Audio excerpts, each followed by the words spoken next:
El ejército israelí lanzó el miércoles una operación selectiva dentro del mayor hospital de la Franja de Gaza que, según Israel y Estados Unidos, acoge un puesto de comando estratégico de Hamás. Al día de hoy, los muertos suman más de 1.400 en Israel y unas 200 personas secuestradas y 10.000 fallecidos en la Franja de Gaza. Hacemos en este momento conexión hasta Israel para conversar en exclusiva con el mayor Ronnie Kaplan, portavoz de las Fuerzas de Defensa de Israel para América Latina. Bienvenido a Esto No Tiene Nombre. Gracias, Miralba, gracias por tenerme entre ustedes. Hablemos un poquito, actualicemos cuál es esta realidad de la guerra que hoy viven. La realidad es que estamos en el día 40 de la guerra, Roberto. Y en ese contexto ya hace más de 2 semanas estamos dentro de la Franja de Gaza por tierra, porque al principio era tanto por aire como por mar, luego de que el día 7 de octubre Hamás le declarara la guerra a Israel, tomando 239 rehenes, asesinando a más de 1.200 personas y dejando a más de 5.400 heridos, Roberto. La realidad es que estamos acorralando a los terroristas y estamos desmantelando la infraestructura gubernamental y militar del Hamás en la Franja de Gaza. El día de ayer, como decía Miralba recién, ingresamos, y todavía estamos allí, en el hospital Shifa de la Franja de Gaza, con médicos también del ejército israelí y también con personas que hablan árabe, una operación en la que no se tiró ni un solo tiro, pero encontramos allí, dentro del hospital, material, armas, depósito de armas, planes estratégicos también y tácticos del Hamás. El Hamás obviamente se movió de allí cuando sabía que nosotros estábamos ingresando, pero estamos viendo a las claras que si hay algo que no tiene nombre, es cómo el Hamás utiliza a los hospitales como infraestructura para sus necesidades militares. Hospitales, así como ustedes escuchan, para sus necesidades militares, lo que constituye un flagrante delito de guerra, por así decirlo. De un flagrante, sí, me está faltando esa palabra, al derecho internacional en los conflictos armados. Así es. De hecho, es realmente sobre todo penoso desde el punto de vista humano que se recurra a hospitales o a poblaciones civiles, niños, etcétera, para utilizarlos como escudos humanos y por ahí parapetarse para lanzar agresiones a otro país, en este caso a sus vecinos de Israel.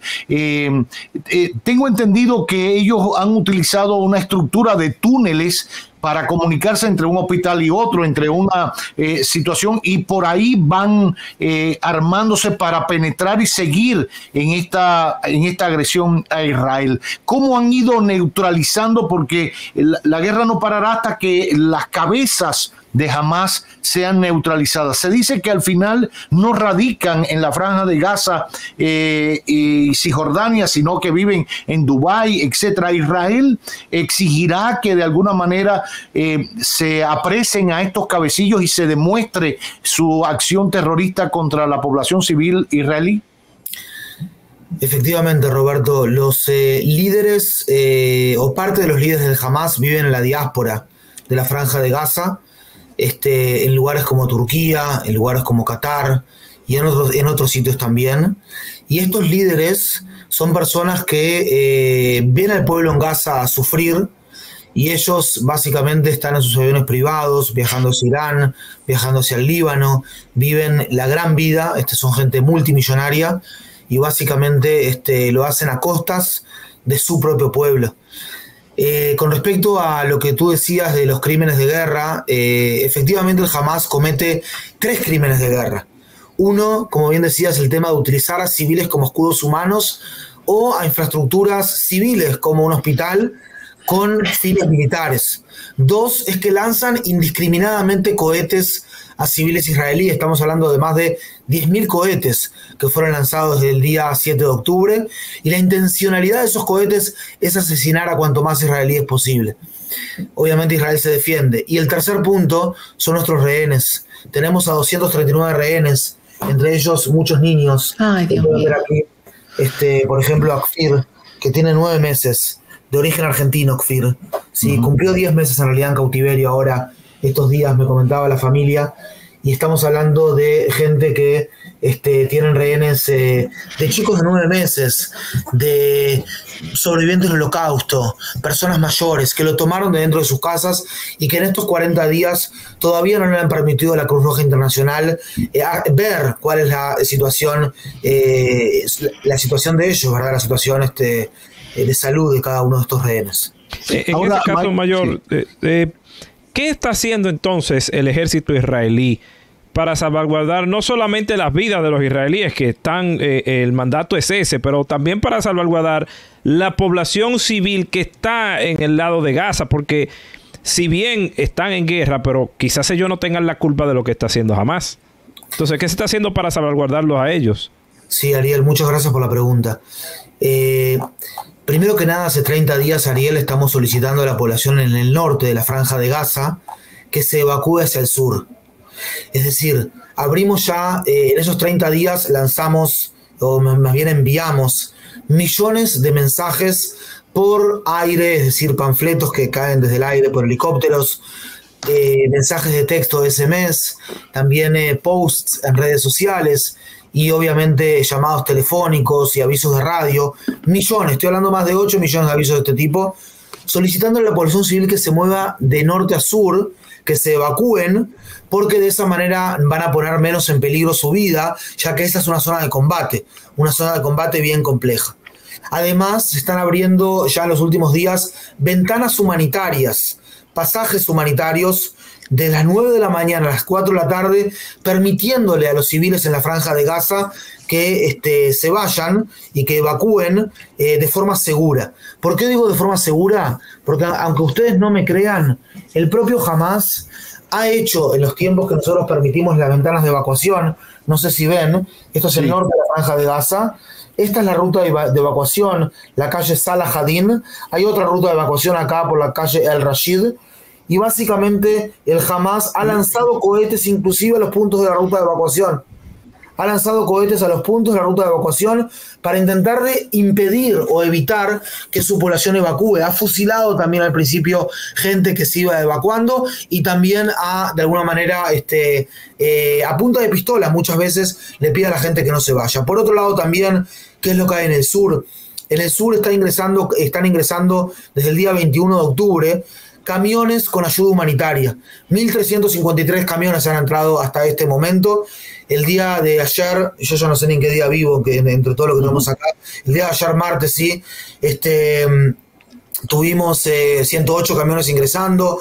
El día lunes ingresaron 143 camiones que tienen principalmente comida, tienen agua y tienen también equipos médicos, más bien material médico, trabajando también en este momento con los Estados Unidos y con el mismo Egipto para que hayan hospitales de campo, hospitales de campaña, tanto en el sur de la Franja de Gaza como en la zona del mar Mediterráneo.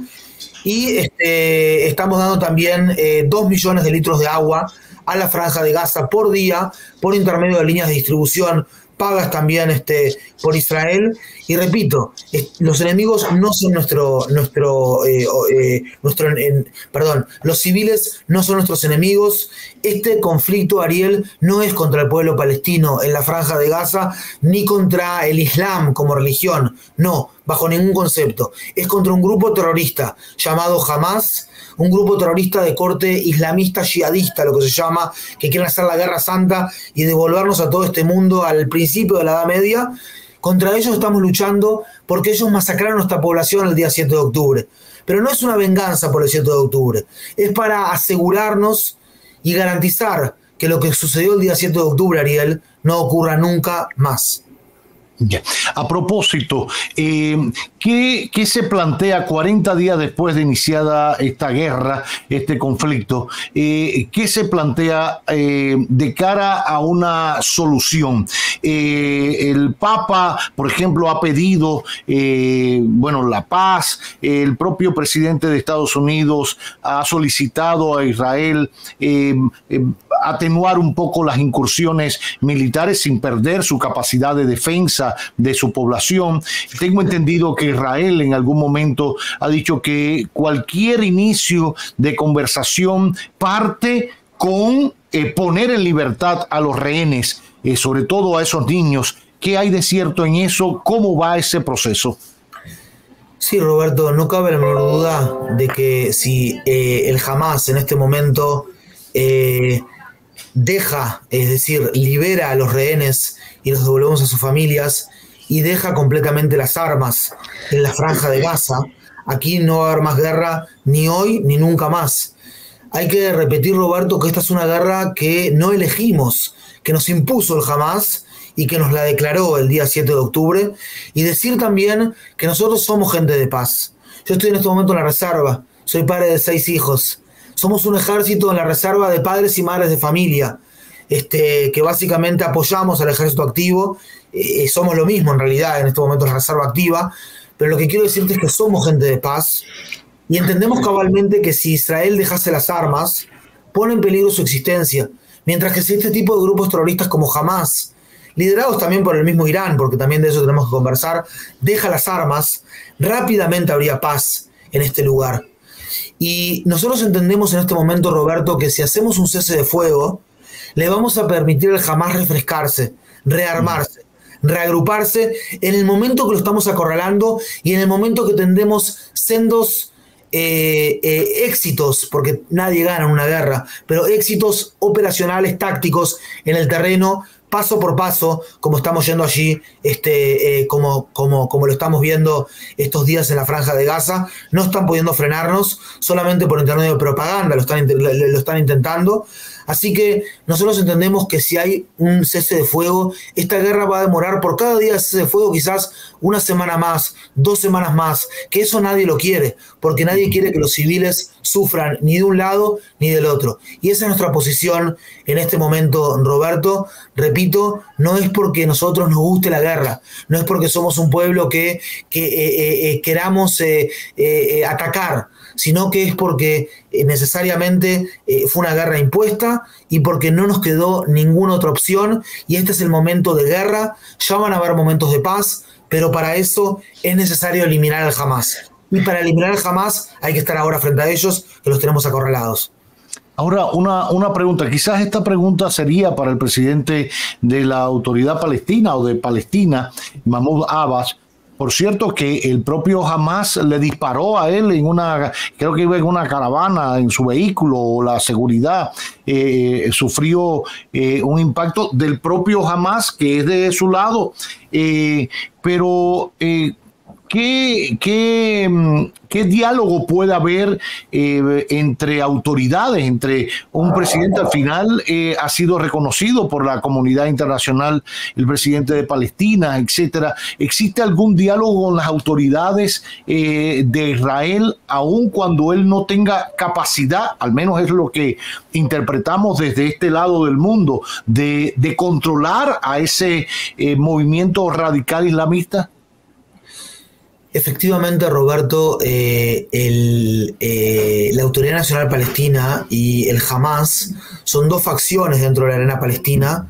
La primera gobierna en la zona de Cisjordania, los territorios palestinos de Cisjordania, y la segunda gobierna en la zona de la Franja de Gaza. Desde el año 2007, que se pelearon allí entre ellos, y los de Hamas desterraron a la Autoridad Nacional Palestina de la Franja de Gaza, ¿verdad? Que son 2 sitios distintos en Israel. Básicamente lo que nosotros vemos, Roberto, es que el islamismo fanático, es decir, esta idea de hacer la guerra santa, de que son todos los judíos y cristianos infieles, es algo que también desafía a todo el mundo árabe, no desafía solamente a Israel. Y en ese sentido usted puede ver que las actitudes del mundo árabe son temas que no puedo ingresar como militar, pero son temas que uno tiene que también analizarlos por ese lado.